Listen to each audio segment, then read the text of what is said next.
ನಾವು ಪತ್ರಿಕಾಗೋಷ್ಠಿ ನಡೆಸುವ ಉದ್ದೇಶ ಏನಂದ್ರೆ, ನಿನ್ನೆ ದಿನಾಂಕ 26ರಂದು ಬಿಜೆಪಿಯ ಅಧ್ಯಕ್ಷರಾದಂತಹ ಶ್ರೀ ರವೀಂದ್ರ ಸಜ್ಜನ್ ಶೆಟ್ಟಿ ಅವರು ಚಿತ್ತಾಪುರನಲ್ಲಿ ಕಾಂಗ್ರೆಸ್ ಕಾರ್ಯಕರ್ತರು ಕಮಿಷನ್ ದಂಧೆಗೆ ಇಳಿದಿದ್ರ ಅನ್ನೋ ಆರೋಪ ಮಾಡಿದರು. ಆದರೆ ಆರೋಪ ಮಾಡೋ ಮುನ್ನ ಅರಿತು ಮಾತನಾಡುವುದು ಉತ್ತಮ. ಯಾಕಂದ್ರೆ ಅಭಿವೃದ್ಧಿ ವಿಷಯದಲ್ಲಿ ನಮ್ಮ ಶಾಸಕರಾಗಿರ್ಬೋದು, ನಮ್ಮ ಕಾರ್ಯಕರ್ತರಾಗಿರ್ಬೋದು, ಯಾರೊಂದಿಗೆ ರಾಜಿ ಇಲ್ಲ.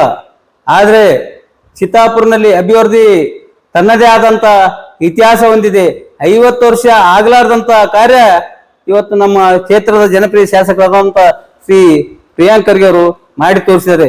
ಉದಾಹರಣೆಗೆ ಇವತ್ತು ಎಜುಕೇಶನ್ ಹಬ್ ಇರ್ಬೋದು, ಇವತ್ತು ಕನ್ಯಾ ಪ್ರೌಢಶಾಲೆ ಇರ್ಬೋದು, ಇವತ್ತು ಬಸವನಗರ ಬ್ರಿಡ್ಜ್ ಇರ್ಬೋದು, ಇವತ್ತು ದಂಡೋತಿ ಬ್ರಿಡ್ಜ್ ಇರ್ಬೋದು, ಇವತ್ತು ಅಲ್ಲೂರು ಕೆರೆ ಇರ್ಬೋದು. ಸಾಕಷ್ಟು ಇವತ್ತು ಎಷ್ಟು ಹೇಳಿದ್ರು ಸಾಲಾರದಂತ ಅಭಿವೃದ್ಧಿ ಇವತ್ತು ಈ ಕ್ಷೇತ್ರದಲ್ಲಿ ಅಭಿವೃದ್ಧಿ ಒಳ್ಳೆಯೇ ಹರಿತಾ ಇದೆ. ಆದ್ರೂ ಇಷ್ಟ ಆದ್ರೂ ಕೂಡ ಈ ಬಿಜೆಪಿ ಅಧ್ಯಕ್ಷರಾದ ಶ್ರೀ ರವೀಂದ್ರ ಸಜ್ಜನ್ ಶೆಟ್ಟಿ ಅವರು ಕಣ್ಣಿಗೆ ಮನುಸ್ಮೃತಿಯನ್ನ ಕನ್ನಡಕವನ್ನು ಹಾಕೊಂಡು ಇವತ್ತು ಬಸವನಗರದ ಬ್ರಿಡ್ಜ್ ಅನ್ನು ದುಡ್ಡು ಹೊಡೆಯೋ ಸಲುವಾಗಿ ಮಾಡಿದರನ್ನ ಆರೋಪ ಮಾಡಿದ್ದಾರೆ. ಆದ್ರೆ ಇವತ್ತು ದಲಿತರಲ್ಲಿ ಪಡ್ತಕ್ಕಂತ ನೋವನ್ನು ಅವರಿಗೆ ಅರಿವಿಲ್ಲ. ದಲಿತರ ಬಗ್ಗೆ ಕಾಳಜಿ ಇದ್ರೆ ಅವ್ರು ಈ ತರ ಮಾತಾಡ್ತಿರಲ್ಲ. ಯಾವಾಗಲೂ ನೀವು ದಲಿತ ವಿರೋಧಿಗಳು, ದಲಿತ ವಿರೋಧಿ ಹೇಳಿಕೆ ಕೊಡುವಾಗ ಬಹಳ ವಿಚಾರ ಮಾಡಿ ಕೊಡ್ಬೇಕು. ಆದ್ರೆ ಬಸವನಗರದಲ್ಲಿ ಯಾರಾದ್ರೂ ಮರಣ ಹೊಂದಿದೆ, ನಾವು ಎಷ್ಟೊತ್ತಿದ್ರು ನಾವು ಹಳ್ಳ ದಾಟ್ಕೊಂಡೆ ಆ ಕಡೆ ಹೋಗ್ಬೇಕು. ಅಲ್ಲಿ ಆ ಕಡೆ ಹೋಗಿ ಅದನ್ನು ಒಂದು ಮಣ್ಣು ಮಾಡುವಂತ ಕಾರ್ಯಕ್ರಮ ನಡೀತದ. ಆದ್ರ ಮಳೆಗಾಲದಲ್ಲಿ ಎದಿ ಮಟ್ಟ ಮನುಷ್ಯನ ಕೈ ಎತ್ತ ಮಟ್ಟ ನೀರು ಹರಿತದ. ಆದ್ರ ಆ ನೀರು ಮಟ್ಟ ಇಳಿಯವರೆಗೆ ನಾವು ಅಷ್ಟೇ ಕಾಯ್ಕೊಂಡು ಕೊಡ್ಬೇಕಾಗಿತ್ತು. ಆದ ಕಾರಣ ನಾವು ಸಾಕಷ್ಟು ದಿನಗಳಿಂದ ಈ ಕ್ಷೇತ್ರದ ಶಾಸಕರನ್ನೋದು ಶ್ರೀ ಪ್ರಿಯಾಂಕ್ ಖರ್ಗೆ ಅವರಿಗೆ ಮನವಿ ಮಾಡಿದೆವು. ಸರ್, ಹಿಂಗೆಲ್ಲ ಕಷ್ಟ ಅದ, ಸುಮಾರು 50-60 ವರ್ಷ ಹಿಡಿದು ಇದೇ ಪರಿಸ್ಥಿತಿ ಅದ, ತಾವು ದಯಮಾಡಿ ಇದನ್ನು ಮಾಡಿಕೊಡ್ರಿ ಅಂದಾಗ ಸಂಬಂಧಪಟ್ಟ ಅಧಿಕಾರಿಗಳಿಗೆ ಅದನ್ನು ಕ್ರಿಯಾ ಯೋಜನೆ ರೂಪಿಸಿ ಅದಕ್ಕೊಂದು 1 ಕೋಟಿ ರೂಪಾಯಿ ಕೊಟ್ಟರು. ಆದ್ರೆ ಆ ಬ್ರಿಡ್ಜ್ ಮಾಡೋ ಅವಶ್ಯಕತೆನೇ ಇಲ್ಲ. ಅಲ್ಲಿ ಆ ಬ್ರಿಡ್ಜ್ ಯಾಕೆ ಮಾಡ್ಬೇಕಾಗಿತ್ತು, ಈ ಕಡೆ ಲಿಂಕ್ ಕೊಡ್ಬೇಕಾಗಿತ್ತು ಅನ್ನೋ ಮಾತು ಹೇಳ್ತಾರ. ಅವ್ರ ಹೇಳಿಕೆಯನ್ನು ಇದು ದಲಿತ ವಿರೋಧಿ, ನಿಮ್ಮ ನೀಚ ಬುದ್ಧಿ ತೋರ್ಸದಂತ ನಾವ್ ಹೇಳ್ಬೇಕಾಗ್ತದ. ಆದ್ರೆ ಇವತ್ತು ಶಾಸಕರ ವಿಚಾರದಲ್ಲಿ ಯಾವ ನೋಡ್ರು RSS ಬಿಜೆಪಿ ಸಂಬಂಧಪಟ್ಟವ್ರಿಗೆ ಕೇಳ್ತಾರೆ, ನಿಮ್ಗೆ ಅಷ್ಟು ಶಕ್ತಿ ಧೈರ್ಯ ತಂದ್ರ ಸಾಬೀತು ಮಾಡ್ರಿ, ಹೇಳ್ರಿ, ನಿಮ್ ನಾಯಕರಿಗೆ ಹೇಳ್ರಿ. RSS ನೋಂದಣಿ ಇದೆ, ಇಲ್ಲಿ ನಮ್ದು ದಾಖಲೆಗಳೇ ಕೊಡ್ರಿ ಅಂತೇಳಿ ನಿಮ್ ಸಂಬಂಧಪಟ್ಟ ನಾಯಕರಿಗೆ ಹೇಳ್ರಿ. ಎಲ್ಲ ಬಿಟ್ಟು ಪ್ರಿಯಾಂಕ್ ಖರ್ಗೆ ಅವರು RSS ಚಿಂತೆ ಮಾಡ್ತಾರ, ಅಭಿವೃದ್ಧಿ ಚಿಂತೆ ಮಾಡ್ಲಾರ್ದೆ ಯಾವ ರಸ್ತೆ ಮೇಲೆ ತಿರ್ಗಲಾತಿರಪ್ಪ ನೀವು? ಯಾವ ರಸ್ತೆ ಮೇಲೆ ತಿರ್ಗಾಡ್ತಾ ಇದ್ರಿ ಗಾಡಿ ತಗೊಂಡು?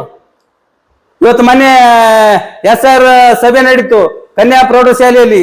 ಇವತ್ತು ನಾವು ಜಿಲ್ಲೆಯಲ್ಲಿ ಕಾಣಲ್ಲ ಅಂತ ಬಿಲ್ಡಿಂಗ್, ಇವತ್ತು ಸರ್ಕಾರಿ ಬಿಲ್ಡಿಂಗ್ ಅನ್ನು ಇವತ್ತು ಪ್ರಿಯಾಂಕ್ ಖರ್ಗೆ ಅವರು ಇವತ್ತ ತಾಲೂಕು ಮಟ್ಟದಲ್ಲಿ ನೋಡ್ತಕ್ಕಂಥ ಒಂದು ಶಾಲೆಯನ್ನು ನಿರ್ಮಾಣ ಮಾಡಿದ್ರೆ ಬರ್ತಕ್ಕಂಥ ಜಿಲ್ಲೆಗಳಲ್ಲಿ. ಆದ್ರೆ ಅಭಿವೃದ್ಧಿ ವಿಷಯದಲ್ಲಿ ನಮ್ಮ ಶಾಸಕರಿರ್ಬೋದು, ಕಾರ್ಯಕರ್ತರು, ಅವ್ರು ಯಾವುದೇ ಕಾರ್ಯಕರ್ತರಿಗೆ ಹೇಳ್ತಾರ, ಯಾವುದೇ ಕೆಲಸ ನಡೆದ್ರು ಸರಿಯಾಗಿ ಎದುರು ನಿಂತು ಕೆಲಸ ತಗೋಬೇಕು, ಯಾವುದೇ ಮುಲಾಜಿ ಇರಬಾರ್ದು ಅನ್ನೋ ಒಂದು ನಿರ್ದೇಶನ ಇದೆ. ಆದ್ರೆ ನೀವು ಕಾಂಗ್ರೆಸ್ ಕಾರ್ಯಕರ್ತರನ್ನು ಕಮಿಷನ್ ಹೊಡೆಯೋ ಅಂತ ಹೇಳಿಕೆ ಕೊಟ್ಟಿರೋದು ನೀವು ನಾಚಿಗೇಡಿತನ ಅಂತ ನಾವು ಖಂಡಿಸ್ಬೇಕಾತ. ಆದ ಕಾರಣ ಇವತ್ತು ಈ ಕ್ಷೇತ್ರದಲ್ಲಿ ಪ್ರತಿಯೊಂದು ಹಳ್ಳಿಗೆ ಸಾಕಷ್ಟು ರಸ್ತೆಗಳು ನಿರ್ಮಾಣ ಮಾಡಿದ್ದಾರೆ, ಶಾಲೆಗಳು ನಿರ್ಮಾಣ ಮಾಡಿದ್ದಾರೆ, ಕೆರೆಗಳು ನಿರ್ಮಾಣ ಮಾಡಿದ್ದಾರೆ. ಆದ ಕಾರಣ ನೀವು ಅಭಿವೃದ್ಧಿ ಬಗ್ಗೆ ಸಲಹೆ ಕೊಡ್ರಿ, ನಾವು ಸ್ವೀಕಾರ ಮಾಡ್ತೀವಿ. ಆದ್ರೆ ಎಲ್ಲ ಬಿಟ್ಟು ತಲೆ ಬಿಡೋ ಇರ್ಲಾರ್ದಂತ ಹೇಳಿಕೆ ಕೊಡಬಾರ್ದು ಅಂತೇಳಿ ನಾವು ಈ ಪತ್ರಿಕೆ ಮುಖಾಂತರ ನಿಮ್ಮ ಹೇಳಿಕೆನ ನಾವು ಖಂಡಿಸ್ತೀವಿ. ಖರೀದಿಸುವ ಪ್ಲಾನ್ ಇದ್ದೀರಾ? ಹಾಗಾದ್ರೆ ಕೇತಕಿ ಡೆವಲಪರ್ಸ್ ನಲ್ಲಿ ಮೂಲಭೂತ ಸೌಕರ್ಯಗಳುಳ್ಳ CC road, footpath, garden, under drainage, water supply, ಉತ್ತಮ ಪರಿಸರವುಳ್ಳ ಫ್ಲಾಟ್ಸ್ ಲೇಔಟ್ ಲಭ್ಯ. ಬೀದರ್, ಹುಮ್ನಾಬಾದ್ ಸೇರಿದಂತೆ ಹಲವು ಭಾಗಗಳಲ್ಲಿ ಸುಂದರ ಲೇಔಟ್ಗಳಿದ್ದು ಅತ್ಯುತ್ತಮ ಬೆಲೆ, EMI ಸ್ಕೀಮ್ ಅನ್ನು ಲಭ್ಯ.